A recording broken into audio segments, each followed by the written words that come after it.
तो आज हम देखने वाले हैं रस टॉपिक। तो ये आपके डीजी में भी काम आएगा और संहिता में भी काम आएगा। ठीक है, तो काफ़ी इजी सी ट्रिक लेके आया हूँ मैं। तो स्टार्ट करते हैं। ठीक है, सबसे पहले है रस और महाभूत में क्या संबंध रहता है। ठीक है, तो इसको आप कैसे याद करेंगे। सबसे पहले आपको ये सीक्वेंस याद होना चाहिए। ठीक है, मधुर, अम्ल, लवण, कटु, तिक्त, कषाय।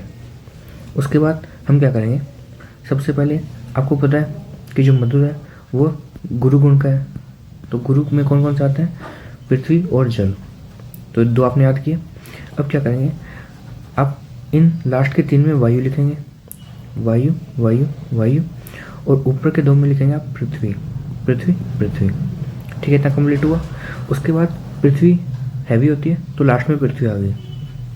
ठीक है, और ये देखो लवण, लवण मतलब नमक।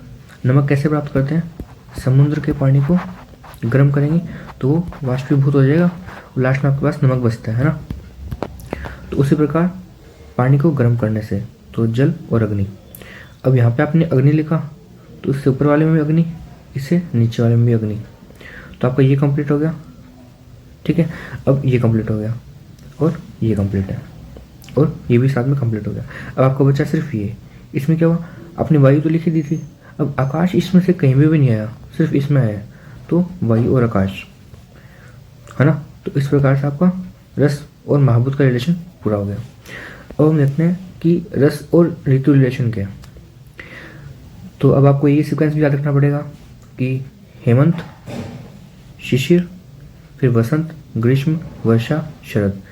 ठीक है, मैंने ऐसे याद किया था। सबसे पहले हेमंत, फिर शिशिर, वसंत, फिर गर्मी आ गई, फिर बारिश आई, फिर वापस ठंड स्टार्ट हो गई।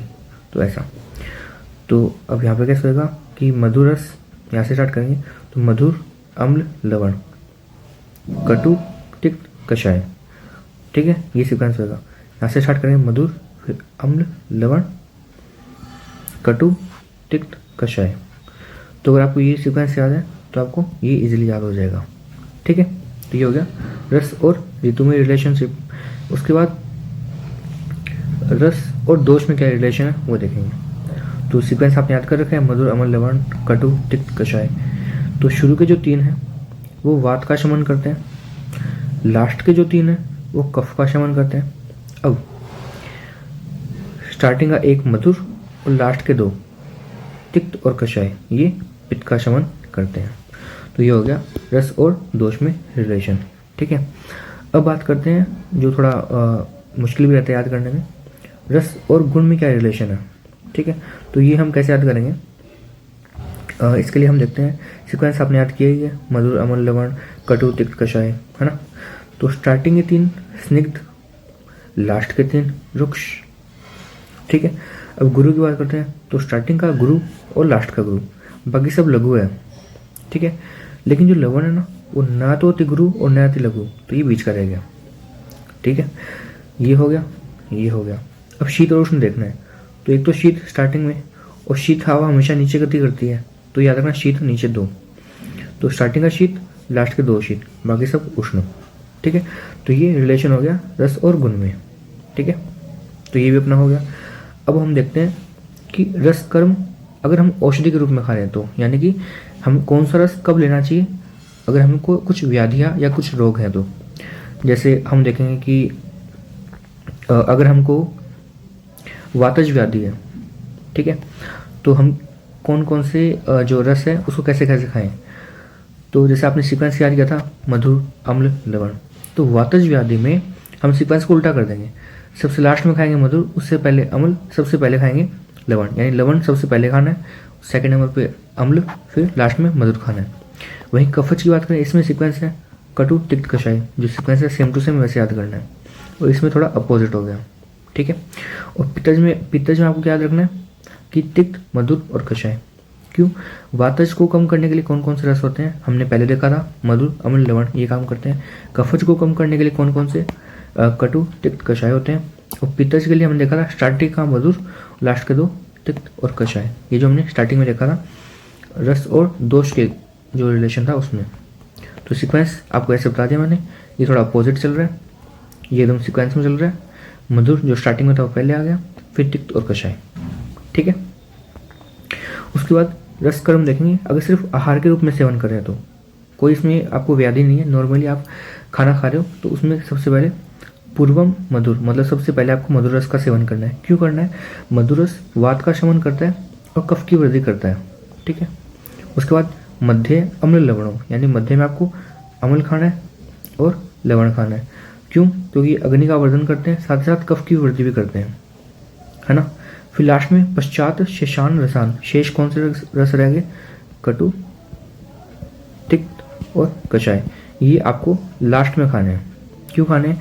क्योंकि अग्नि का दीपन तो करते करते हैं, लास्ट में जो आप भोजन करने के पश्चात जो आपका कफ बढ़ गया उसको भी शमित करते हैं।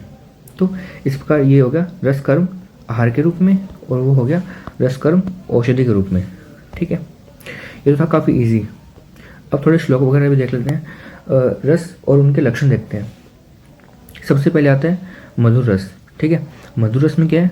तेषाम विद्याद रसम स्वादम यो वक्त्रम अनुलिम्पति आस्वाद्यमानो देह से हृदलादनो अक्ष प्रसादन प्रिय पिपलिका आदि नाम।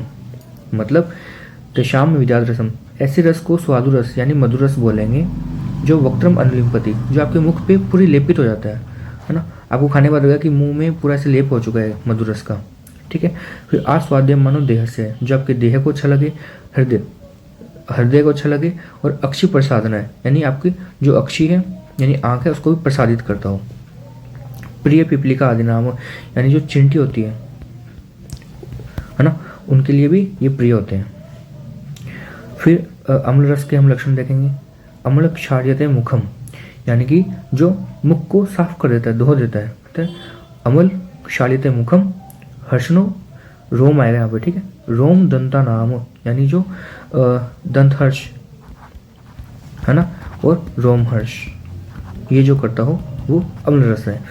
फिर अक्षी ध्रुव निकोचन है, यानी कि जो अक्षी और ध्रुव निकोचन है, आपने देखा होगा कि जैसे हम कुछ खट्टा खाते हैं तो आपकी ऐसे आँख एकदम ऐसे बंद हो जाती है, और आप अपनी जो आईब्रोज होती है उसको भी ऐसे दबाते हो, तो अक्षी ध्रुव निकोचन। फिर आता है लवण रस के लक्षण। इसमें क्या है? लवण सेंद्यति आस्यम, सेंद्यति आस्यम, मतलब जैसे आप लवण रस खाओगे तो आपके मुख से लाला स्राव होगा, यानी लार का स्राव होगा, तो सेंद्यति आस्यम। कपोल गल दाहकृत, यानी आपके कपोल यानी गालों में, गल यानी गले में दाहकृत, दाह उत्पन्न होती है। ठीक है, तो ये हो गया लवण रस के लक्षण। फिर आता है कटु रस के लक्षण। उद्वेजयति जीवाग्रम कुर्वम चिमचिमाम कटु स्त्राव्यति अक्षिनासस्य कपोलो दहति विच, यानी उद्वेजयति जीवाग्रम, जीवा के अग्र भाग में उद्वेजित है ना, उनके अग्र भाग को उद्वेजित करता है। लास्ट में फिर कुर्वम चिमचिमाम कटु, यानी कटु रस क्या करता है? पूरे मुख में चिमचिमाम, ऐसे एकदम मिर्ची सी लगती है तो कैसे होता है, तो उस प्रकार से चिमचिम जो वेग आता है वो होता है। फिर स्त्राव्यति, मतलब आपकी अक्षी, नास और आस्य, मतलब मुख, तो आँख, नाक और मुख से स्त्राव होने लगता है। ठीक है, कपोलो दहती हुई, यानी आपके गालों में भी जलन होती है, दाह उत्पन्न होता है। उसके बाद लास्ट रह गया, लास्ट के दो है तिक्त रस के लक्षण और कषाय रस के लक्षण। तिक्त में तिक्तो विषंद्यति आस्यम रसनम प्रतिहंति च, तो विषद्यति विशद करता है, स्वच्छ कर देता है, किसको? आस्य को, मुख। तो आपके तिक्त रस के सेवन करने से आपके मुख को स्वच्छ करता है। रसनम प्रतिहंति च, मतलब एक बार आपने तिक्त रस का सेवन किया तो आपके मुख को बाकी रसों का ज्ञान नहीं हो पाएगा, क्योंकि होता है ना ऐसे कड़वा कड़वा खा लेते हैं तो बाकी रस का हमको पता नहीं चल पाता। ठीक है, तो ये हो गया तिक्तो विषंद्यति आस्यम रसनम प्रतिहंति च, तिक्त रस के लक्षण। फिर है कषाय रस के लक्षण। कषायो जड़ीय जीवाम कंठ श्रोतो विबंध कृत, यानी जो कषाय रस है वो जीवा को जड़ता उत्पन्न करता है, यानी स्तंभन। ठीक है, स्तंभन कर देता है जीवा का। कंठ श्रोतो विबंध कृत, यानी जो आपका कंठ है और जो भी आपके श्रोतस है, ठीक है, वो पूरे बंद हो जाते हैं। ठीक है, बंधन उत्पन्न करता है। तो इस प्रकार से हमें कषाय रस के लक्षण भी कंप्लीट हो गए। ठीक है, तो ये सिंपल सा हो गया। तो बाकी का हम देखेंगे नेक्स्ट लेक्चर में। इसमें डीजी और संहिता दोनों कंप्लीट हो गई है। नेक्स्ट वीडियो में हम इसका बाकी का देखेंगे। ठीक है।